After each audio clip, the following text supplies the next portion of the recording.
Hi everyone. இப்போ நம்ம பார்க்குறது திவாலி கலெக்ஷன் டிசைனர் saree. இது வந்து டை அண்ட் டை மாடலில் வருது. Dark and light pink. இதில் ஃபுல் ஸ்டோன் ஒர்க் வருது. பல்லு செக்ஷனில் நல்ல கிராண்ட் ஒர்க் இருக்குது. இந்த மாதிரி டெசல்ஸ் இருக்குது. இதில் நிறைய கலர் அவைலபிளாக இருக்குது. ஃபர்ஸ்ட் வந்து இது ஒரு பிங்க் கலர். நெக்ஸ்ட்டு இது ஒரு ஒயின் கலர். எல்லாத்துலேயுமே இந்த மாதிரி டை அண்ட் டை மாடல் வரும். பல்லு செக்ஷனில் இந்த மாதிரி கிராண்டான ஸ்டோன் ஒர்க் இருக்கும். உங்களுக்கு ப்ளவுஸ்லையும் இந்த ஸ்டோன் ஒர்க் இருக்கும். சேம் எல்லா சாரியுமே இது மாதிரி தான். கலர் மட்டும் டிஃப்ரென்ஸாக இருக்கும். நெக்ஸ்ட்டு ஒரு ப்ளூ கலர். நெக்ஸ்ட்டு ஒரு க்ரீன் கலர். நெக்ஸ்ட்டு ஒரு மரூன் கலர்.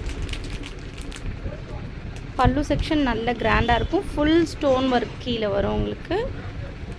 லாஸ்ட்டாக ஒரு green colour. Just 700. Full stone work ஹெவியாக இருக்கும். நல்ல கிராண்டாக இருக்கும்.